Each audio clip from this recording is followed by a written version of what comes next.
అన్న ఫోటోగ్రాఫర్ అటు బొమ్మని చెప్తాను ఫోటోగ్రాఫర్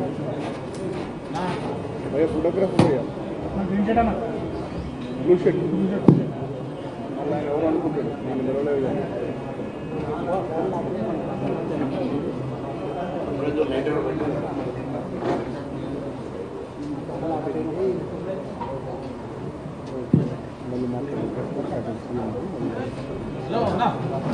ఫోటోగ్రాఫర్ అన్న బ్లూ షర్ట్ అన్న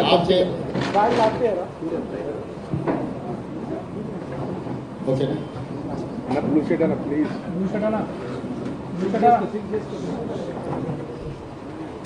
మీడియా మిత్రులకు నమస్కారం. ఈ పత్రికా సమావేశం ప్రధానంగా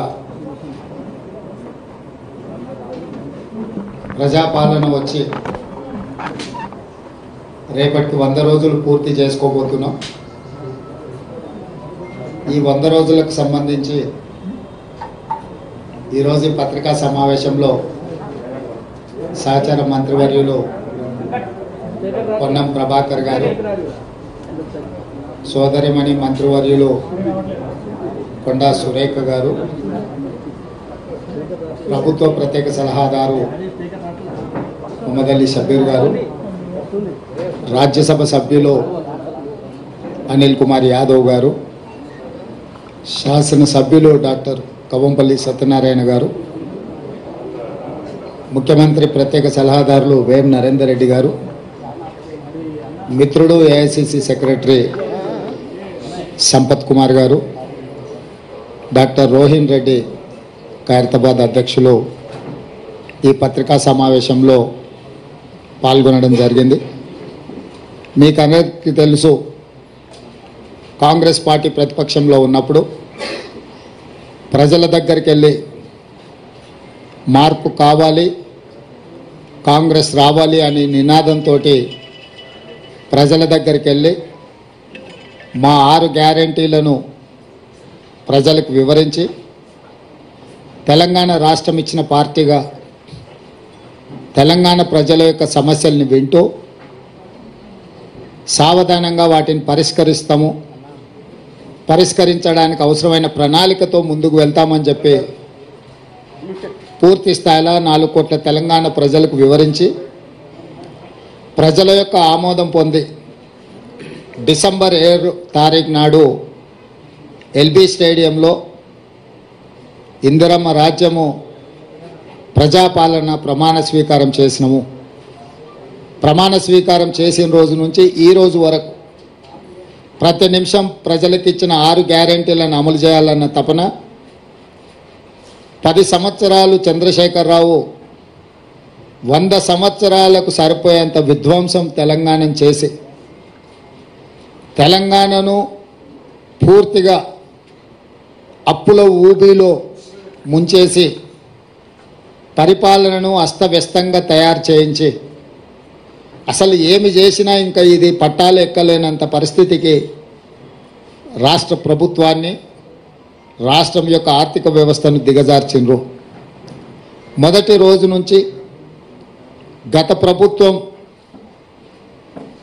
ఎన్నో చిక్కుముళ్ళు వేస్తే వాటన్నిటిని విప్పుకుంటూ ఒక్కొక్కటి పరిష్కరించుకుంటూ ఈ రోజు వరకు పరిపాలనను ప్రజల వద్దకు తీసుకెళ్ళినాం.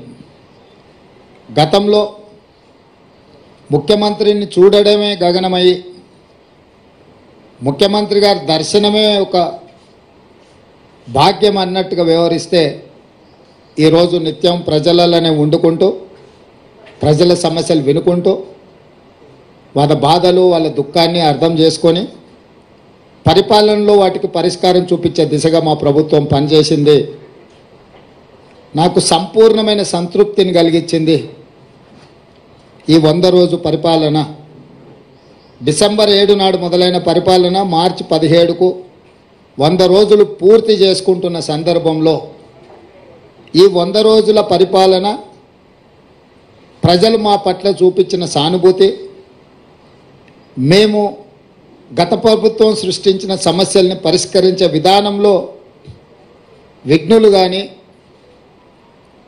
తెలంగాణలో ఉన్న కవులు కళాకారుల నుంచి మొదలు పెడితే ప్రతి ఒక్కరూ మాతో పంచుకుంటున్న విషయాలను దృష్టిలో పెట్టుకొని నాకు సంపూర్ణమైన సంతృప్తి కలిగించింది 100 రోజుల పరిపాలన.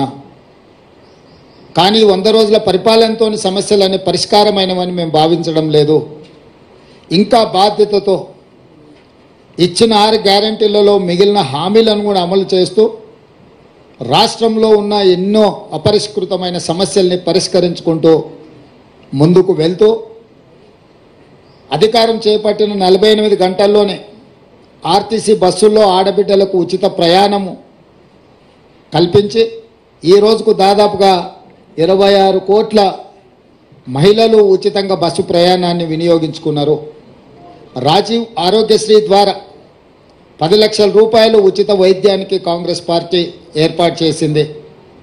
ఇదే కాకుండా మహిళలకు ఇచ్చిన మాట ప్రకారం 500 రూపాయలకు సిలిండరు అమలు చేసినాం. ఈ రోజు వరకు దాదాపుగా 8 లక్షల మంది మహిళలు ఇప్పటికే 500 రూపాయలకు సిలిండర్ కొనుగోలు చేయడం జరిగింది.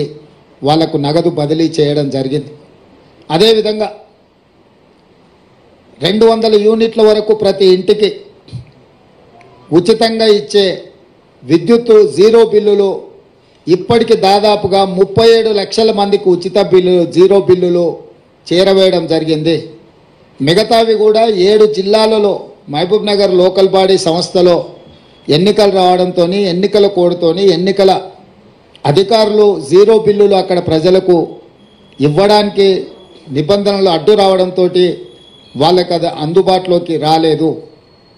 మొన్నటికి మొన్న ఖమ్మంలో ఇందిరమ్మ ఇండ్లు 4.5 లక్షల ఇండ్లు ప్రతి నియోజకవర్గంలో 3,500తో ఇవ్వడమే కాకుండా 22,500 కోట్ల రూపాయలతోని ఇందిరమ్మ ఇండ్ల నిర్మాణ కార్యక్రమాన్ని కూడా లాంఛనంగా ప్రారంభించుకున్నాము. ఇదే కాకుండా 3 నెలల్లో 30,000 ఉద్యోగాలు పారామెడికల్ సిబ్బంది కావచ్చు, పోలీసు సిబ్బంది కావచ్చు, ఎక్సైజ్ సిబ్బంది కావచ్చు, ఫైర్ స్టేషన్కి సంబంధించిన వాళ్ళు కావచ్చు, గురుకుల టీచర్లు కావచ్చు, సింగరేణి ఉద్యోగులు కావచ్చు, రకరకాల శాఖలలో 30,000 ఉద్యోగాలు 3 నెలల్లోనే చేపట్టి ఒక చరిత్రను సృష్టించింది మా ప్రభుత్వము. తెలంగాణ పబ్లిక్ సర్వీస్ కమిషన్ను లోపభూయిష్టంగా తయారు చేసి అవినీతికి ఒక అడ్డాగా మారుస్తే ప్రక్షాళన చేసి పబ్లిక్ సర్వీస్ కమిషన్ నూతన కమిషన్ నియమించడమే కాకుండా గ్రూప్ 1 ఇతర ఉద్యోగ నోటిఫికేషన్లు కూడా ప్రకటించి నిరుద్యోగ యువకులకు ఒక విశ్వాసాన్ని నమ్మకాన్ని కలిగించే ప్రయత్నం చేసినాము. పన్ను ఎగవేతదారుల మీద కూడా కఠినంగా వ్యవహరిస్తూ ప్రభుత్వానికి రావాల్సిన రాబడులు ఆదాయాన్ని స్థిరీకరించుకుంటూ ప్రభుత్వ ఉద్యోగులకు జీతాలు ఇవ్వలేని పరిస్థితి, పెన్షనర్స్కి ఎప్పుడు పెన్షన్ వస్తుందో తెలియని పరిస్థితి నుంచి ప్రతి నెల 1వ తారీఖు నాడు ప్రభుత్వ ఉద్యోగుల ఖాతాలలో జీతాలు వేసి పెన్షన్దారులకు కూడా వాళ్ళ పెన్షన్ సరైన సమయంలో 1వ తారీఖు నాడే వచ్చే విధంగా మా ప్రభుత్వం చర్యలు చేపట్టింది. మీరందరూ కళ్ళారా చూస్తున్నారు.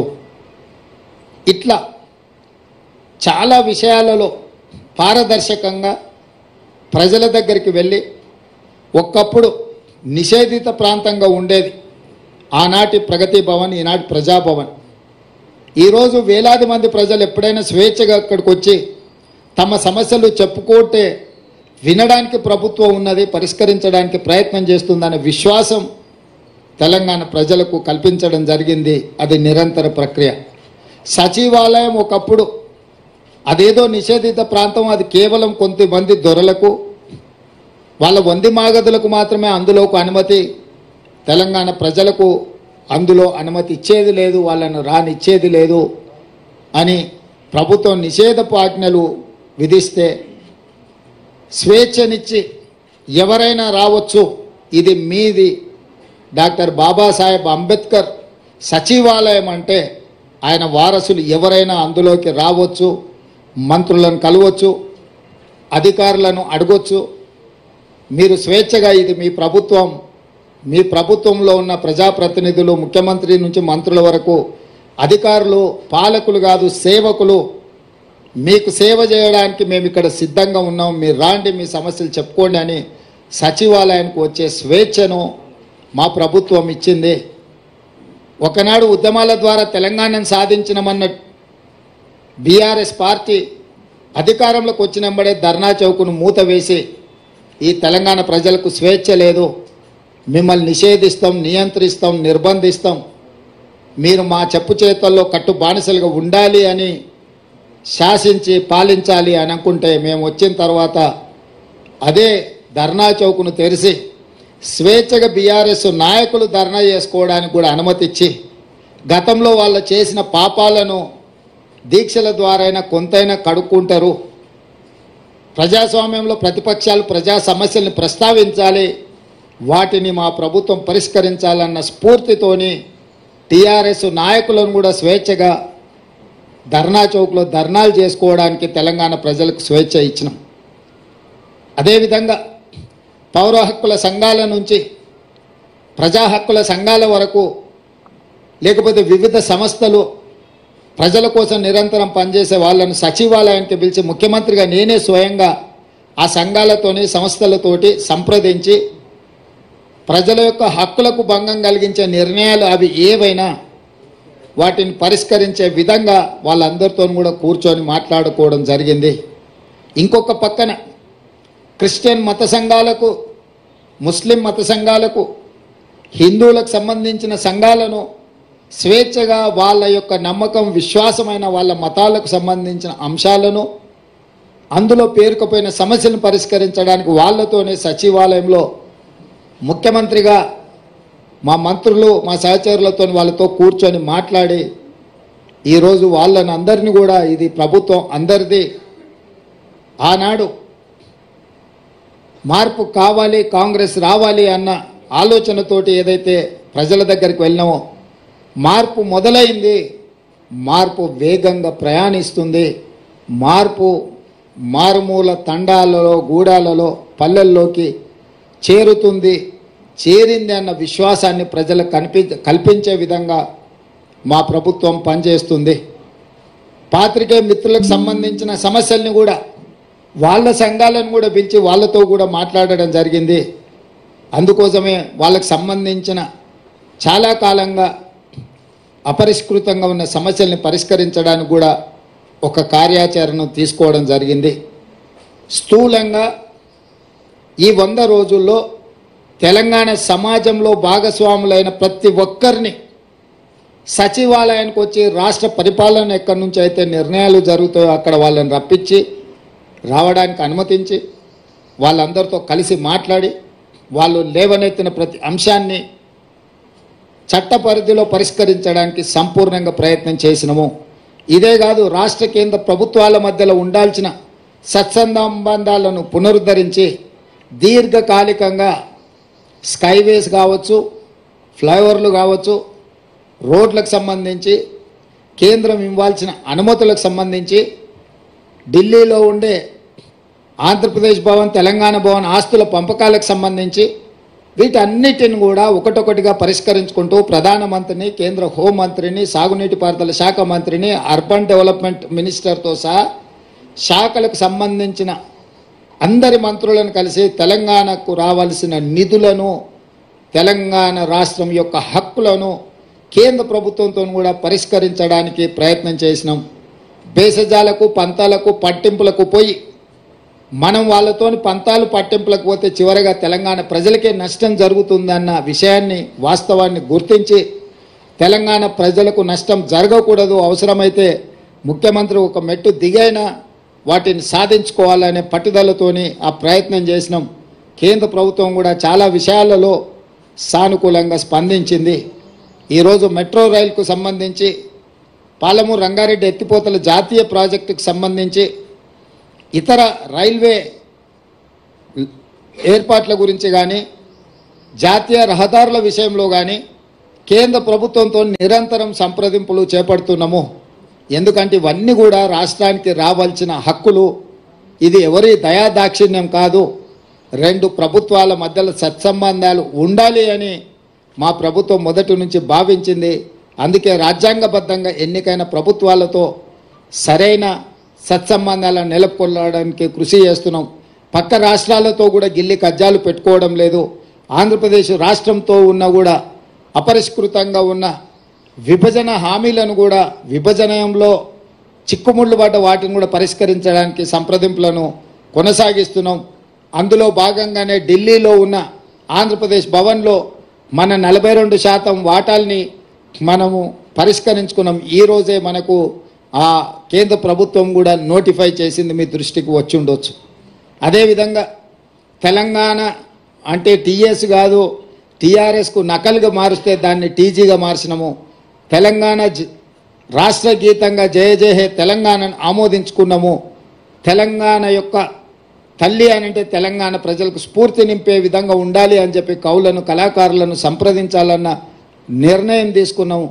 తెలంగాణ రాష్ట్ర అధికారిక చిహ్నాన్ని కూడా పోరాటానికి స్ఫూర్తిగా త్యాగాలకు నిలవుగా ఉండాలి అని చెప్పి దీని మీద కూడా మార్పు కోసం ఒక కమిటీని వేయడం ద్వారా ఈ అన్ని కూడా చర్యలు చేపట్టాలని మా ప్రభుత్వము తీసుకున్నది. అంటే ఒక పక్కన భాషాపరంగా, తెలంగాణ సంస్కృతి పరంగా, తెలంగాణ ప్రజల యొక్క మనోభావాలను గౌరవించుకుంటూ అదేవిధంగా పరిపాలనను కూడా నూతన సాంకేతిక విధానంతో ముందుకు వెళ్ళి హైదరాబాద్లో మెట్రో రైలు, మూసీ రివర్ ఫ్రంట్ను, హైదరాబాదు నగరానికి రావాల్సిన తేవాల్సిన తాగునీటి జలాల విషయంలో కూడా ఒక స్పష్టమైన కార్యాచరణతోని, అదేవిధంగా సాగునీటి ప్రాజెక్టులు ఏ ఒక్కటి కూడా తెలంగాణ వచ్చినాక పూర్తి కాలేదు. ఉమ్మడి రాష్ట్రంలో మొదలైన ప్రాజెక్టులు కావచ్చు, తెలంగాణ రాష్ట్రంలో వచ్చినాక కేసీఆర్ పిలిచిన ప్రాజెక్టులు కావచ్చు, ఒక్కటి కూడా పూర్తి కాలేదు. వాటిని పూర్తి చేయడానికి కూడా ఒక మంచి కార్యాచరణను తీసుకొని మేము ముందుకు వెళ్తున్నాము. మా సహచర మంత్రులందరూ కూడా బాధ్యతాయుతంగా రోజుకు 18 గంటలు పనిచేస్తూ ఈ ప్రభుత్వానికి, తెలంగాణ రాష్ట్ర ప్రజలకు మంచి పేరు, తెలంగాణ మోడల్ని ఇదొక వైబ్రెంట్ తెలంగాణ అని నిరూపించే విధంగా ఈరోజు మా సహచర మంత్రులందరూ కష్టపడి పనిచేస్తున్నారు. మనస్ఫూర్తిగా సహచర మంత్రులను కూడా నేను అభినందిస్తున్నా. మా శాసనసభ్యులు కూడా ఎక్కడికక్కడ ప్రజలతో మమేకమై ప్రజల దగ్గరికి వెళ్ళి ఆర్భాటాలు హంగులు లేకుండా, పోలీసు సైరన్లు లేకపోతే ముందల వెనకాల బార్లు తీరిన కార్లు కాకుండా మేము ప్రజలలో మమేకమవుతాం, ప్రజలు ఎన్నుకుంటేనే మేము ఈ స్థాయికి వచ్చినామని మా శాసనసభ్యులు కూడా ఒక బాధ్యతతో వ్యవహరించడం, ఇవన్నీ కూడా మాకు సంతృప్తినిచ్చింది. వీటన్నిటిని దృష్టిలో పెట్టుకొని 100 రోజులు సహకరించిన మీడియా మిత్రులకు, అదేవిధంగా తెలంగాణ సమాజానికి మనస్ఫూర్తిగా వారికి కృతజ్ఞతలు, ధన్యవాదాలు.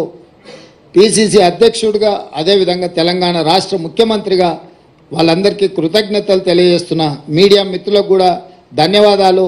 కొంత సంవయనం పాటించి మీరందరూ కూడా తెలంగాణ ప్రజలకు కావలసిన విషయాలను ముందుకు తీసుకొస్తున్నారు. మీరు కూడా భవిష్యత్తులో ఇదే విధంగా సహకరించాలి.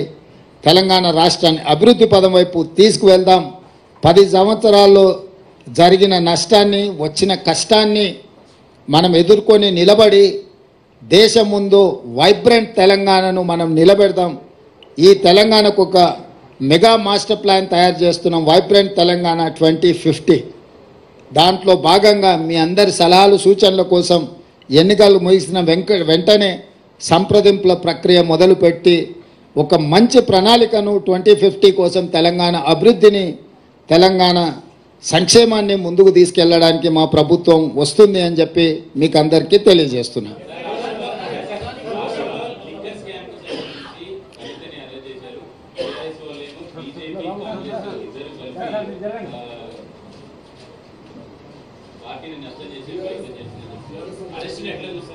ఇప్పుడు ఇది టీవీలలో సీరియల్ చూస్తే సంవత్సరాల కొద్ది కొనసాగుతూనే ఉంటాయి. వాటికి ఆరంభం ఎప్పుడైందో చెప్పలేము, అంతం ఎప్పుడైతుందో కూడా చెప్పలేము. ఈ లిక్కర్ స్కామ్కు సంబంధించి కూడా కేసీఆర్ కుటుంబము, బీజేపీ ప్రభుత్వం నిరంతర ధారావాహికంగా టీవీలలో ఒక సీరియల్ను తలపించే విధంగా నాటకాలకు, డ్రామాలకు తెరలేపినరు. ఇన్ని సంవత్సరాల నుంచి కొనసాగుతున్న ఈ డ్రామా నిన్న అరెస్టు డ్రామాతో పతాక స్థాయికి వచ్చింది. అసలు ఇన్ని రోజుల నుంచి ఇంతమందిని అరెస్టు చేసి ఇప్పటి వరకు అరెస్టు చేయకపోవడము, రెండవది ఈరోజు ఎన్నికల నోటిఫికేషన్ వస్తుందనంటే ఒకరోజు ముందు అరెస్టు డ్రామాకు తెరలేపడము దేనికి సంకేతం ఇది? అంటే అవినీతి మీద చర్యలు తీసుకున్నామని ఛాంపియన్షిప్ వాళ్ళు తీసుకోవాలని, సానుభూతుల కోటాలో వీళ్ళు ప్రజల సానుభూతి బొమ్మాలి, మమ్మల్ని ఇబ్బంది పెడుతుండ్రు, మమ్మల్ని జైలు పాలు చేస్తున్నారని చెప్పుకోవాలి వీళ్ళు అని ఇద్దరు కలిసి ఒక వ్యూహాత్మక రాజకీయ ఎత్తుగడతో వస్తుండ్రు. ఈరోజు ఇన్ని రోజులు ఇన్ని నెలలు దాదాపుగా 2022లో మొదలైన ఈ డ్రామా 2024 మార్చ్ ఎన్నికల నోటిఫికేషన్కు ఒక రోజు ముందు అరెస్టుతో పరాకాష్ఠకు తీసుకెళ్ళిండ్రు అని అంటే ఈ డ్రామాను తెలంగాణ ప్రజలు గమనిస్తలేరని వీళ్ళు అనుకుంటున్నారా? రెండవది, కల్వకుంట్ల కవిత గారు, కల్వకుంట్ల చంద్రశేఖరరావు గారు కూతురింటికి పోలీసులు దాడి చేసి ఢిల్లీ నుంచి ఈడీ అధికారులు వచ్చి అరెస్ట్ చేసి తీసుకెళ్తుంటే బాధ్యత కలిగిన తండ్రిగా చంద్రశేఖరరావు గారు అక్కడికి రాలేదు అంటే దీన్ని ఎట్లా అర్థం చేసుకోవాలి? రెండవది, తండ్రిగా కాకపోయినా కల్వకుంట్ల కవిత గారు శాసన మండలి సభ్యురాలు, టీఆర్ఎస్ పార్టీ నాయకురాలు, పార్టీ అధ్యక్షుడిగా శాసన మండలి సభ్యురాలని అరెస్టు చేస్తుంటే అక్కడికి రావాలి, అక్కడికి వచ్చే అధికారులను వివరాలు అడగాలన్న సంగతి చంద్రశేఖరరావు గారికి తెలియదా? పోనీ ఇప్పటి వరకు కూడా చంద్రశేఖరరావు గారు అరెస్టును ఖండించలేదు. అరెస్ట్ ఎందుకు జరిగిందో, తన పార్టీ శాసన మండలి సభ్యురాలను ఎందుకు అరెస్టు చేసిండ్రో ఇంతవరకు తెలంగాణ ప్రజలకు వివరణ ఇవ్వలేదు. చంద్రశేఖరరావు గారి మౌనము ఏ రకంగా అర్థం చేసుకోవచ్చు? మూడో అంశము, గతంలో ఎప్పుడు కూడా మొదట ఈడీ వస్తారు, తర్వాత మోడీ వస్తారు అనుకునేటోళ్ళం. నిన్న మాత్రం ఈడీ మోడీ కలిసే వచ్చిరా తెలంగాణకు. అంటే అవినీతి పరుల మీద చర్యలు తీసుకుంటున్నామనే ఛాంపియన్షిప్లో మోడీ గారు కోట్లు పడాలి, అయ్యో పాపం ఆడపిల్లని అరెస్టు చేసిందనే సానుభూతితోని బీఆర్ఎస్ కోట్లు పడాలి. సర్వేలని 12 సీట్లు కాంగ్రెస్ గెలుస్తుంది అని కోడే కూస్తుంటే రాజకీయంగా కాంగ్రెస్ పార్టీని దెబ్బతీయడానికి ఈ రకమైన ఒక చీప్ పొలిటికల్ టాక్టిక్స్ ప్లే చేస్తున్నారు. కాబట్టి ఇప్పటికైనా మోడీ గారు, కేసీఆర్ గారు ఈ డ్రామాలు కట్టిపెట్టి 10 సంవత్సరాలు మోడీ గారు తెలంగాణ ప్రజలకు ఏం చేసిండో, పేదలకు ఇండ్లు ఇచ్చిండా, రైతుల ఆదాయం రెండింతలు చేసిండా, ప్రతి సంవత్సరం 2 కోట్ల ఉద్యోగాలు ఇస్తా అన్నాడు, ఇప్పటికీ 20 కోట్ల ఉద్యోగాలు ఇవ్వాలి, తెలంగాణలో ఎన్ని ఉద్యోగాలు ఇచ్చిండో, స్విస్ బ్యాంకులో ఉన్న లక్షల కోట్ల రూపాయల నల్లధనాన్ని తెచ్చి ప్రతి పేదవాడి ఖాతాలో 15 లక్షలు వేస్తా అన్నాడు. ఆ 15 లక్షల రూపాయలు ఎంతమంది ఖాతాలో వేసిండు? మనకు ఇస్తా అన్న పునర్విభజన చట్టంలో బయ్యారం ఉక్కు కర్మాగారం ఎందుకు ఇవ్వలేదు? కాజీపేట రైల్వే కోచ్ ఫ్యాక్టరీ ఎందుకు ఇవ్వలేదు? ఐఐఎం ఎందుకు ఇవ్వలేదు? ఎన్టీపీసీలో ఇంకా 2400 మెగావాట్ల విద్యుత్తు ప్రాజెక్టులను ఎందుకు నిర్మించలేదు? గిరిజన యూనివర్సిటీ 9 సంవత్సరాలు ఆపేసి ఇప్పుడు ప్రారంభించడానికి కారణం ఏంది? మెట్రో విస్తరణకు అనుమతి ఎందుకు ఇవ్వలేదు? ఇట్లాంటి చాలా విషయాలలో బీజేపీకి సమాధానం చెప్పడానికి ఏమీ లేదు. కాబట్టి ఈరోజు ఈ అరెస్టులు, ఈ అవినీతికి వ్యతిరేకంగా మేము ఏదో చర్యలు తీసుకుంటున్నాం అన్నట్టుగా నాటకాలు ఆడుతున్నారు. ఈ నాటకాన్ని ప్రజలు గమనించాలి. మొన్న జరిగిన ఎన్నికల్లో మేము ఇచ్చిన మాట ప్రకారం ప్రజలకు అన్ని రకాలుగా సహాయంగా నిలబడి ఒక విశ్వాసాన్ని కల్పించి స్వేచ్ఛాపూరితమైన వాతావరణంలో పరిపాలన అందిస్తున్నాము. రాబోయే పార్లమెంట్ ఎన్నికల్లో కాంగ్రెస్ను దొంగ దెబ్బ తీయడానికి వీళ్ళిద్దరు కలిసి ఆడుతున్న నాటకము. ఒకవేళ ఇది నాటకం కాకపోయిన ఉంటే చంద్రశేఖరరావు గారు ఎందుకు ఇంతవరకు స్పందించలేదు? కూతురును అరెస్టు చేస్తే తండ్రిగానైనా స్పందించాలి. ఒకవేళ అలా స్పందించినప్పుడు శాసనమండలి సభ్యురాలను, పార్టీ సభ్యురాలని అరెస్టు చేస్తే పార్టీ అధ్యక్షుడిగా స్పందించాలి. 2 విషయాలలో వారు స్పందించలేదు, పత్రికా ప్రకటన విడుదల కూడా చెయ్యలేదు అని అంటే, నిన్న మోడీ గారు వచ్చి వారు కూడా ఈ విషయాన్ని ఎక్కడ ప్రస్తావించలేదు. తెలంగాణ రాష్ట్ర పర్యటనలో మోడీ గారు ఉన్నప్పుడే నిన్న మధ్యాహ్నం 1:20 ఈడీ అధికారులు వచ్చారు. 5:20 కవిత గారిని అరెస్ట్ చేశారు. 7 గంటల తర్వాత ఢిల్లీకి తీసుకెళ్ళినట్టున్నారు. అంటే పూర్తి సమాచారం మోడీ గారికి ఉన్నది కదా. ప్రధానమంత్రిగా వారి పర్యటన ఉన్నప్పుడు ఈడీ అధికారులు, ఇన్కమ్ ట్యాక్స్ అధికారులు ఒక రాజకీయ పరమైన అంశంలో చర్యలు తీసుకుంటున్నంటే ఎందుకు మోడీ గారు నిన్న తన రోడ్ షోలో ప్రస్తావించలేదు? చంద్రశేఖరరావు గారు మౌనము, మోడీ గారి మౌనం వెనకాల ఉన్న వ్యూహం ఏంది? వీళ్ళు ఎందుకు వ్యూహాత్మకంగా వ్యవహరిస్తున్నారు? అరెస్టు నేను ఖండించలేదు చంద్రశేఖరరావు గారు, అరెస్టును మోడీ సమర్థించలేదు. అంటే దీని వెనకాల కాంగ్రెస్ను దొంగ దెబ్బతీయాలనే ఎత్తుగడ ఉంది. తెలంగాణ సమాజం అంతా దీన్ని గమనించాల్సిందిగా కాంగ్రెస్ పార్టీ విజ్ఞప్తి చేస్తుంది.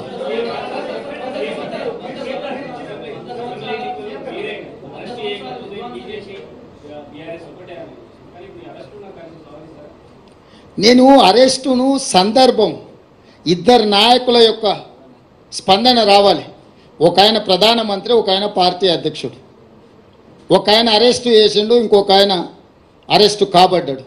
ఫస్ట్ వాళ్ళిద్దరు బయటకు వచ్చి వాళ్ళ విధానం ఏందో మాట్లాడమనుండ్రి. వాళ్ళ విధానాలు మాట్లాడినాక ప్రజలు నిర్ణయిస్తారు వీళ్ళు ఎలాంటి నాటకాలకు తెరలేపిండ్రు, ఈ నాటకాలకు ఏ విధంగా స్వస్తి పలకాలను ప్రజలు నిర్ణయిస్తారు.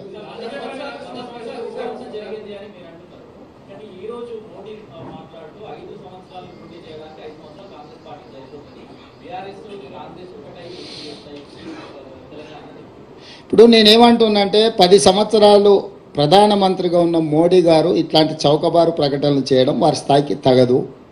వారు 12-13 సంవత్సరాలు ముఖ్యమంత్రిగా ఉన్నారు, 10 సంవత్సరాలు ప్రధానమంత్రిగా ఉన్నారు. నరేంద్ర మోడీ గారు, మోడీ గారి మోడల్ అంటే ప్రజలకు ఏం చేసిండో వివరించి ఈ 10 సంవత్సరాల నా ప్రోగ్రెస్ రిపోర్ట్ ఇది, ఈ ప్రాతిపదికన మాకు ఓట్లు వేయండి అని తెలంగాణను అడగాలి. తెలంగాణ రాష్ట్ర ఏర్పాటుని అవహేళన చేసి కాంగ్రెస్ పార్టీ పార్లమెంటు తలుపులు మూసి నిర్బంధించి తెలంగాణ బిల్లు ఆమోదించి రాష్ట్రాన్ని ఏర్పాటు చేసిండ్రు. తల్లిని చంపి పిల్లను బ్రతికించిండ్రు అని మోడీ గారు మాట్లాడినరు. అంటే తెలంగాణ రాష్ట్ర ఏర్పాటు ప్రక్రియనే అవహేళన చేసి చట్టసభలలో మాట్లాడి రాజ్యసభలో, లోక్సభలో తెలంగాణను అవమానించిన మోడీ గారికి తెలంగాణ రాష్ట్రం గురించి మాట్లాడడానికి, తెలంగాణ అనే పదం పలకడానికి కూడా వారికి అర్హత లేదు. ఓట్లు అడగడం చాలా దూరం. ఈరోజు బీజేపీ నాయకులు ఎవరైనా సరే 10 సంవత్సరాల అవినీతి మీద ఎందుకు చర్యలు తీసుకోలేదంటే సమాధానం లేదు. ఈ లిక్కర్ కేసు కూడా ఢిల్లీలో నమోదైన కేసు, ఢిల్లీ ప్రభుత్వానికి వ్యతిరేకంగా నమోదైన కేసు. చాలామందిలో కల్వకుంట్ల కవిత గారు ఒకరు. కానీ తెలంగాణ రాష్ట్ర ప్రభుత్వం 10 సంవత్సరాల నుంచి పాల్పడ్డ అవినీతి మీద ఒక్క కేసు అయినా ఎందుకు నమోదు చేయలేదు? బీజేపీ నాయకులు ఈరోజు సమాధానం చెప్పగలరా?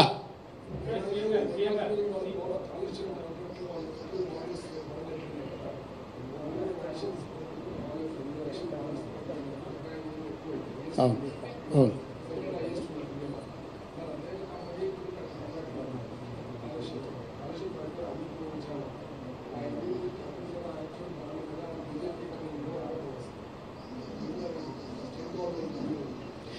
బాండ్స్ ఇచ్చిండ్రని తీసుకున్నారని మీరు చెప్తున్నారు. అధికారికంగా మా దగ్గర సమాచారం లేదు. వాళ్ళ బాండ్స్ అదే కంపెనీ చాలా పేపర్లకు కూడా ఫుల్ పేజ్ ప్రకటనలు ఇచ్చిండ్రు. అది కూడా లంచంలో భాగమని కొన్ని ఆరోపణలు ఉన్నాయి. మీరేమి రాయొద్దు, వార్తలు రాయొద్దు, మీకు వ్యాపార ప్రకటనలు ఇస్తాం, ఆ రూపంలో మీకు కూడా కొంత వాటాలు పంచుతామని ఆ సంస్థ ఇట్లా చేసిండ్రని కొంతమంది సివిల్ సొసైటీ వాళ్ళు వచ్చి మాకు ఫిర్యాదులు చేస్తుండ్రు. ఈరోజు కాళేశ్వరంకి సంబంధించి జ్యుడిషియల్ ఎంక్వైరీ చేసినాం, 2 జడ్జిలను అపాయింట్ చేసినాం. ఒకటి విద్యుత్తు, 2 సాగునీటి. అదేవిధంగా ఎన్డీఎస్ఏ కూడా కంప్లీట్గా అథారిటీ ఇచ్చినాం. సాంకేతికపరమైన నిర్వహణలో, నిర్మాణంలో జరిగిన లోపాల మీద నివేదిక రావాలని. ఆ నివేదికలు వచ్చిన తర్వాత ప్రభుత్వం తదుపరి చర్యలు తీసుకుంటుంది. ఈ దేశము పట్టపగలు అర్ధరాత్రి పూట ముంబైలో AK-47 పెట్టి దేశ ప్రజల్ని కాల్చి చంపినా కూడా కసబును కూడా ఉరేయాలంటే ఒక చట్టబద్ధమైన విచారణ చేసిండ్రు. ఈ దేశంలో విచారణ చేయకుండా శిక్షలు విధించే విధానం లేదు. ఎవరైనా అట్లా చేస్తే తప్పిదం అవుతుంది.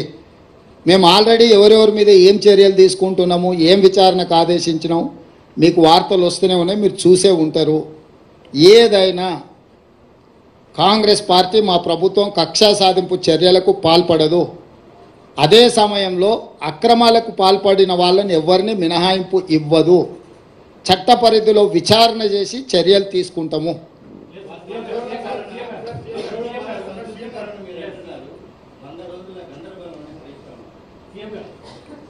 వాళ్ళ పార్టీలో ఉన్న గందరగోళం, కుటుంబంలో ఉన్న తగాదాలను ఆయన పరోక్షంగా ప్రస్తావిస్తున్నాడు.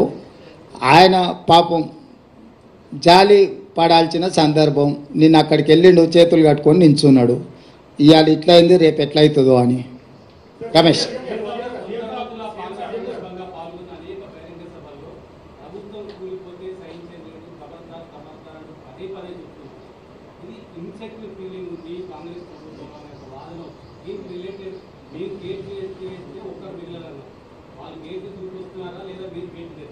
ఇప్పుడు నేను ప్రభుత్వం విషయంలో మొట్టమొదట బీఆర్ఎస్ నాయకులు ఇది 3 నెలలు కూడా మనుగడ సాధించారు, మేము పడగొడతామని బీఆర్ఎస్ వాళ్ళు చెప్పారు. శాసనసభలో ఉన్న కడియం శ్రీహరి గారు లాంటి వాళ్ళు, కేసీఆర్ కూడా అంతర్గత సమావేశాలలో ఈ ప్రభుత్వాన్ని మనుగడ సాగనీయము, పడగొడతామని బీఆర్ఎస్ వాళ్ళు అన్నారు. సేమ్ డాక్టర్ లక్ష్మణ్ గారు బీజేపీ నాయకులు కూడా ఈ ప్రభుత్వం పార్లమెంట్ ఎన్నికల తర్వాత పడిపోతుందని వారు అన్నారు. వీరి దగ్గర ఉన్నది 39, వారి దగ్గర ఉన్నది 8. ఏ లెక్కలు కూడినా కూడా వీళ్లకు లెక్క కుదరదు. వాళ్ళిద్దరు కలిసి మా ప్రభుత్వం మీద కుట్ర చేస్తే తప్ప వాళ్ళు అనుకుంటున్న కార్యాచరణ అమలు జరగదు. మరి ప్రజలు ఎన్నుకున్న ప్రభుత్వాన్ని పడగొడతామని ప్రతిపక్ష పాత్ర పోషించాల్సిన వాళ్ళు, ప్రజలు ఇచ్చిన తీర్పును గౌరవించాల్సిన వాళ్ళు ఇద్దరు ఒకే రకమైన రాగం ఎత్తుకుంటున్నారు.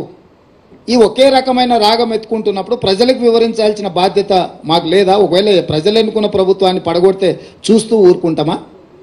ఇది సహించేదా? రెండవది, చాలామంది శాసనసభ్యులు నన్ను వచ్చి కలుస్తున్నారు కదా, నియోజకవర్గాల అభివృద్ధి కోసం వచ్చినప్పుడు వాళ్ళతో యథాలాపంగానో పిచ్చాపాటో లేకపోతే పరిస్థితుల మీద మేము చర్చ చేస్తాం కదా, వాళ్ళు కూడా మాట్లాడతారు కదా. వాళ్ళు స్పష్టంగా చెప్తున్నారు, సార్ మా వాళ్ళు కూడా మనము బీజేపీ కలిసిపోతున్నాం, ఎన్నికల తర్వాత మన ప్రభుత్వం వచ్చేస్తుంది, మీరెవ్వరు చింతించకండి, మళ్ళీ మనదే అధికారం అని కొంతమందికి ఆల్రెడీ మంత్రి పదవులు కూడా హామీలు ఇచ్చేస్తున్నారు. వాళ్ళు చెప్తున్నారు అని వీళ్ళకు పైత్యం ముదిరింది సార్. అట్లాంటి పరిస్థితి ఏదైనా వస్తే మేమంతా సిద్ధంగా ఉన్నాం ఈ ప్రభుత్వాన్ని నిలబెట్టడానికి. ఇన్నాళ్లకు ముఖ్యమంత్రి శాసనసభ్యులను కలిసి నియోజకవర్గ సమస్యలు వింటున్నాడు.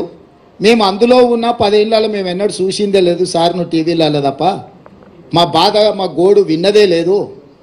ఈ మాత్రం స్వేచ్ఛ ఉంటే స్వేచ్ఛ ఉన్న ప్రభుత్వాన్ని మళ్ళీ వదులుకొని నిర్బంధాలు తెచ్చుకుంటామా సార్?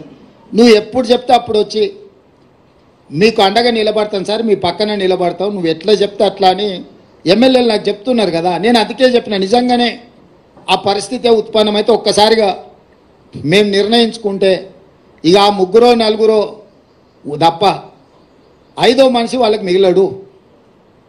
కాబట్టి ఇప్పటికైనా ఇట్లాంటి అతి తెలివితేటలు ఇంకా మానేయాలి. మేము ప్రజలిచ్చిన తీర్పును గౌరవించి ఒక మంచి పరిపాలన అందించాలని పాలన మీద మాత్రమే దృష్టి పెట్టినాము. పార్టీ ఫిరాయింపులను కానీ కక్ష సాధింపులను కానీ మేము చేపట్టాలని అనుకోలేదు.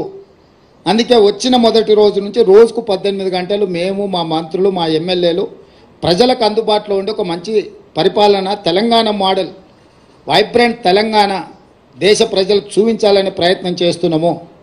కానీ ఒకవేళ ప్రభుత్వాన్ని పడగొట్టే పోటీ వాళ్ళు పెట్టిండ్రు అనుకో, దాన్ని నిలబెట్టే ప్రయత్నం కూడా మేము చేస్తాం కదా. కాపాడే ప్రయత్నం కొంతమంది చేస్తారు, ఎదుర్కొనే ప్రయత్నం మేము చేస్తాం. దీన్ని నిలబెట్టి వాళ్ళకు గుణపాఠం చెప్పేవాళ్ళు వాళ్ళు ఉంటారు. సో వాళ్ళు కోరుకుంటే నేను ముందు నుంచి ఎప్పుడు కూడా నేను మీకు చెప్తాను, ఏ దానికైనా నేను సిద్ధం. కాకపోతే మొదట వాళ్ళు కోరుకోవాలి ఏందనేది. నేను ప్రజలు ఇచ్చిన తీర్పును గౌరవించి చిత్తశుద్ధితోని పరిపాలనను ముందుకు తీసుకెళ్తున్నా. నన్ను నా పని చేయనిస్తే ప్రతిపక్షాలుగా మీ పని మీరు చేసుకోవచ్చు. నాకేదో కాళ్ళలో కట్టబెట్టాలి, ఈ ప్రభుత్వాన్ని పడగొట్టాలనుకుంటే 10 ఏళ్ళు ప్రతిపక్షంలో మిమ్మల్ని దించుతామని చెప్పినాం, దించి చూపించినాం. ఇప్పుడు కూడా మీ ద్వారా స్పష్టంగా చెప్తున్నా, పడగొట్టాలన్న ఆలోచన మీరు చేస్తే మీరు నిద్ర లేచే లోపల మీ పక్కన ఎవడు ఉండరు, మీరు తొడుక్కున్న బట్టలు కూడా ఉండవు. లేదు చూసుకుంటే ఎమ్మెల్యేల సంగతి చాలా దూరము. అట్లా ఒకవేళ వాళ్ళు కోరుకుంటే నాకు ఏమీ అభ్యంతరం లేదు. మీరు తారీఖు చెప్పండి, పడగొట్టేది ఏందో చెప్పండి, దాని పరిణామాలు ఏందో నేను చెప్తా. తారీఖు నిర్ణయించుకోమని చెప్తున్నాను నేను. ఒకవేళ ఈ ప్రభుత్వాన్ని పడగొడతాము అని మీరు బింకాల కోసం పొంకనాల కోసం మాట్లాడుకుంటే నాకేం అభ్యంతరం లేదు. ఎందుకంటే పొంకనాల పోసిగానికి 3 ఎడ్లు 36 దొడ్లు అని వెనకడికి పెద్దోళ్ళు చెప్పారు. పొంకనాల కోసం అయితే నాకు అభ్యంతరం ఏం లేదు. కానీ ఇట్లేదన్నా వ్యవహారం చేస్తే మాత్రం దానికి తగ్గ ప్రణాళిక మా దగ్గర సిద్ధంగా ఉన్నది. ఎవరేం మా మిత్రులు ఈ ఒక మంచి ప్రభుత్వం పడిపోతుందేమని ఎవరు ఆందోళన చెందాలి పని లేదు. 10 సంవత్సరాలు మా ప్రభుత్వం ఉంటుంది. 94 నుంచి 2004 10 సంవత్సరాలు టీడీపీ ఉన్నది. 2004 నుంచి 2014 వరకు కాంగ్రెస్ అధికారంలోనే, 2014 నుంచి 2023 వరకు బీఆర్ఎస్ అధికారంలో ఉన్నది. 2023 నుంచి 2034 వరకు 10.5 సంవత్సరాలు మేము అధికారంలో ఉంటాము.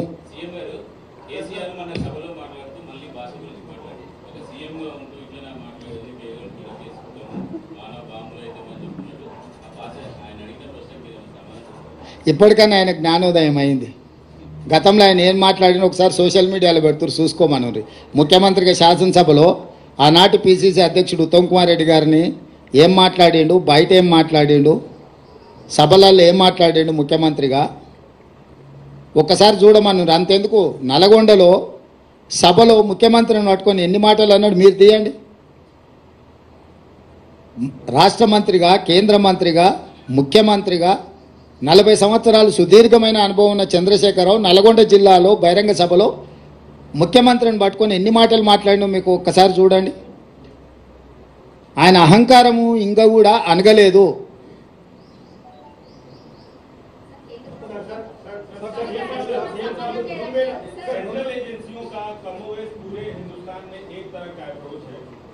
तेलंगाना से बाहर आपकी पार्टी का अप्रोच कुछ और है, लेकिन वही एजेंसी अगर यहाँ पे आपके राइवल्स यानी बीआरएस की मैं बात कर रहा हूँ उन पे कार्रवाई करती है तो आप लोगों का लुक अलग नजर आता है, ऐसा क्यों?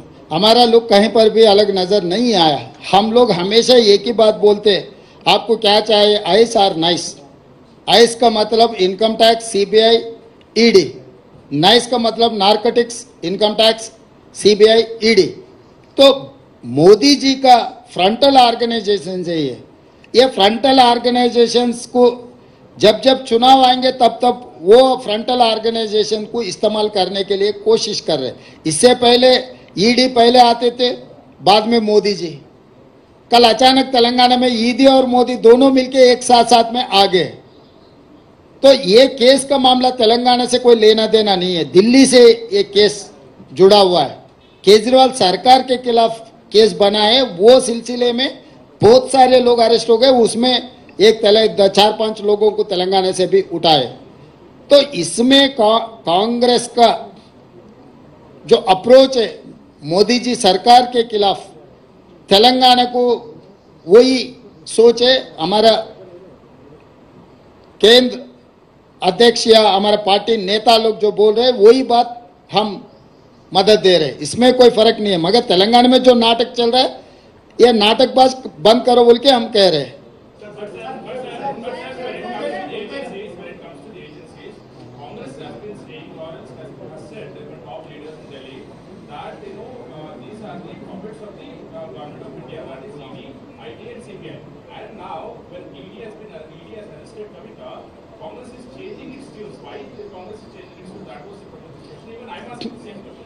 And BJP is saying that BJP is nowhere involved in this arrest or this propaganda, and BRS is saying that BJP is directly involved in this arrest. See, I don't change my stand. Still, I am supporting my party stand. Here, in tunes of Modi only they are playing. Just one day before the notification, they have arrested Kavita for political benefit for BRS and BJP. They are acting like their frontal organization. So still my statement is same. I don't change my stand. This arrest also part of the politics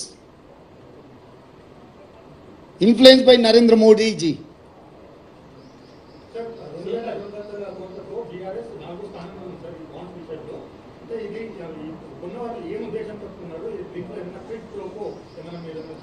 అంటే ఏ bonds ఎవరికి ఇచ్చిండ్రో ఆ లెక్క కూడా బయటపెట్టమని supreme court చెప్పింది. Bonds కొనుగోలు చేసిన సంస్థలు, నిధులు తీసుకున్న సంస్థలు ఉన్నాయి. కొనుగోలు చేసింది ఎవరు, ఏ సంస్థలకి బాండ్స్ ఇచ్చిందని తేలినప్పుడు నిర్దిష్టమైన ఆరోపణ చేయొచ్చు. ఆ వివరాలు లేకుండా మనం ఏది మాట్లాడినో గాల్లో మాట్లాడినట్టుగానే ఉంటుంది.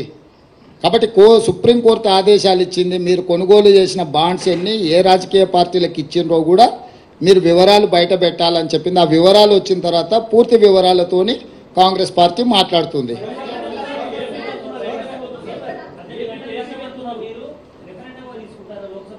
ఏందేంది? ఎస్, డెఫినెట్గా నేనే ప్రకటించిన రాబోయే పార్లమెంట్ ఎన్నికలు మేము రెఫరెండంగా భావిస్తున్నాం. మా పనితనాన్ని 100 రోజుల పరిపాలన దృష్టిలో పెట్టుకొని ప్రజల్ని ఓటేయమని మేము విజ్ఞప్తి చేస్తున్నాము. ప్రజలకు మేము స్పష్టంగా చెప్పినాము, మేము నిర్దిష్టమైన హామీలు ఇచ్చినాము, వాటిని తప్పకుండా అమలు చేస్తాము. మా పరిపాలనను కొలబద్దగా పెట్టుకొని మీరు ఓటేయండి అని చెప్తున్నాం. 10 ఏళ్ల మోడీ పరిపాలన, 10 ఏళ్ల కేసీఆర్ పరిపాలన, 100 రోజుల మా పరిపాలన మీ కళ్ళ ముందు ఉంది. ఈ మూడింటిని విశ్లేషించి మూడింటిని దృష్టిలో పెట్టుకొని ప్రజల్ని ఓటేయండి, ఇది మా ప్రభుత్వానికి రెఫరెండమే.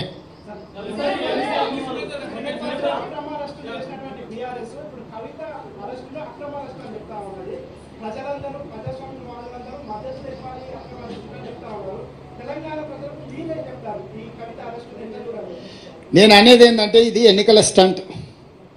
చంద్రశేఖర్ రావే ఇంతవరకు ఖండించలేదు, ఇంతవరకు తను దీని పట్ల విధానం ప్రకటించలేదు. ఈ అరెస్టు పట్ల చంద్రశేఖరరావుకే ఈ విషయంలో విధానం లేదు, ప్రకటన లేదు. ప్రతిపక్షాలుగా మేము చెప్పేది ఒకటే, అవినీతి పరులు ఎవరున్నా శిక్షించాల్సిందే. కానీ ఆ ముసుగులో మీ రాజకీయ ప్రయోజనాల కోసం ఒకరోజు ఎన్నికల నోటిఫికేషన్ వచ్చే ముందు మొత్తం పెద్ద డ్రామాకు తెరలేపి ఒక పెద్ద డ్రామా కంపెనీని నడుపుతున్నట్టుగా అనిపిస్తుంది.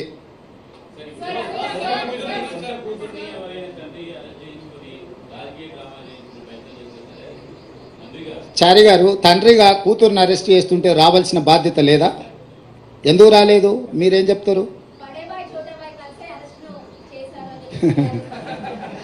ఇక వాళ్ళని ఏం చేస్తాం చెప్పు. వాళ్ళ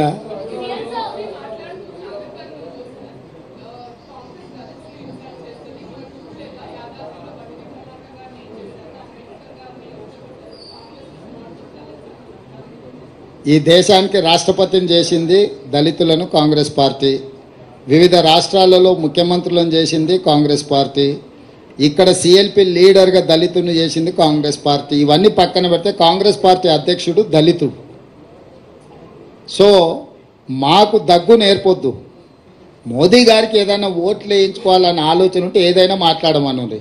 బంగారు లక్ష్మణ్ కూతుర్ని అవమానించిండ్రు, జాతీయ అధ్యక్షుడిగా పనిచేసి బీజేపీ కుట్ర చేసి ₹1,00,000 లంచం కేసులో పార్టీ అధ్యక్షుడిని ఇరికిచ్చిండ్రు వాళ్ళే. అంటే ఒక దళితుడు వాళ్ళ పార్టీ అధ్యక్షుడు అయితే అతను 3 ఏళ్ల సమయాన్ని కూడా పూర్తి చేయనీయలే. ఇవాళ వారి కుటుంబాన్ని వీధికి వదిలేసిండ్రు, బంగారు లక్ష్మణ్ గారి కుటుంబాన్ని. ఈ విషయాలన్నీ కూడా మోడీ గారు దృష్టిలో పెట్టుకొని వాటిని కూడా ప్రస్తావిస్తే బాగుంటుంది. టికెట్ కాదు, గౌరవం అన్నా నేను. గౌరవం వేరు, టికెట్ వేరు. టికెట్లు పరిస్థితులు పరిణామాలను బట్టి టికెట్లు ఇస్తారు. టికెట్లకు కొలబద్దలేదు. గౌరవం గురించి మాట్లాడుతున్నాం. ఆ కుటుంబానికి జరిగిన అవమానం వాళ్ళ కూతురే వచ్చి ఏం చెప్పిందో నాకు తెలుసు, నేను ఇక్కడ ప్రస్తావించదలుచుకోలేదు. తప్పకుండా బంగారు లక్ష్మణ్ గారు ఒక దళిత నాయకుడు, ఈ ప్రాంతం నుంచి జాతీయ స్థాయికి ఎదిగిన నాయకుడు. వాళ్ళ కుటుంబానికి గౌరవం ఉండాలని మేము కోరుకుంటున్నాము, గౌరవం ఇవ్వాలని కూడా మేము కోరుకుంటున్నాము.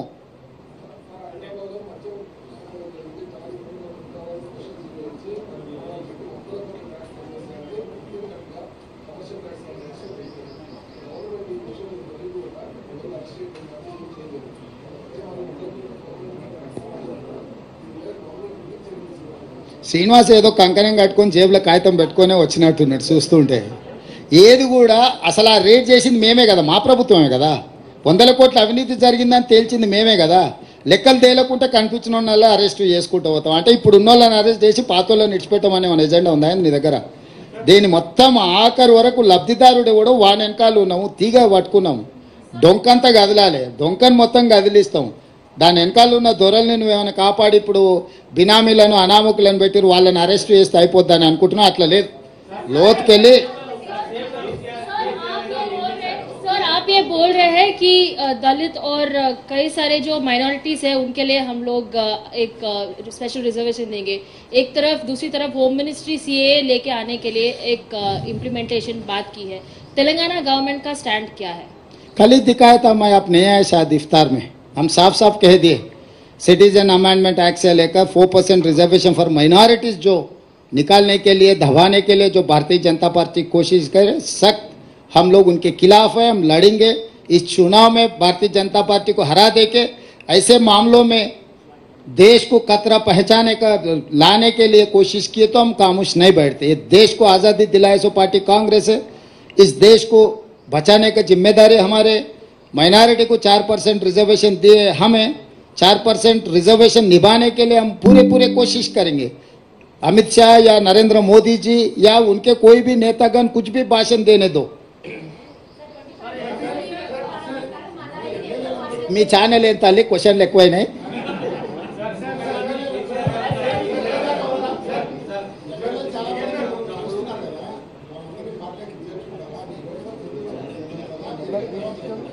ఇక మీరు చూస్తుండండి, అన్ని ముందే చెప్తే మళ్ళీ మీరు ప్రెస్ మీట్ కూడా రారు. మీకు కూడా ఆసక్తి ఉండాలి కదా. ఏం రవీందర్, నెంబర్ మీరే చూస్తారు కదా, ఇప్పుడు నేను చెప్పడం ఎందుకు.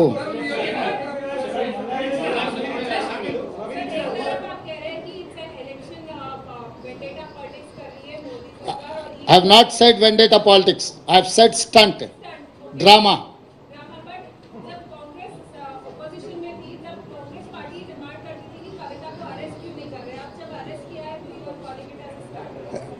Yes, stunt. It is stunt. Time and again, I am reiterating my statement. I am on record. This is an stunt. The time of arrest, the time of Modi visit, statements by TRS. You collaborate all these dots, then you will know what is happening in Telangana.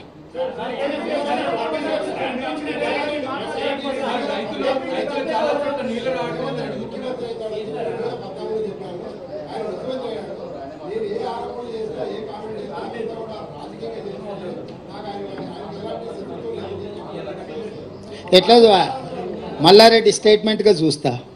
అది ఇచ్చింది మల్లారెడ్డి గారి statement, Mallareddy గారి statement లాగానే చూస్తా. నిజమే, సమస్యలు ఉన్నాయి. గత ప్రభుత్వం చేసిన పాపాలు ఇంకా అవి ముందుకు జరుగుతూనే ఉన్నాయి. అందుకే నిర్దిష్టమైన ప్రణాళికతో ముందుకు వెళ్తున్నాము. ఆ పార్టీ ఎలాంటి ముందస్తు ప్రణాళిక లేకుండా అడ్డగోలుగా వ్యవహరించడంతో కొన్ని సమస్యలు ఉత్పన్నమవుతున్నాయి. ఆ సమస్యలన్నిటిని కూడా పరిష్కరించే ప్రయత్నం చేస్తాం. ధన్యవాదాలు.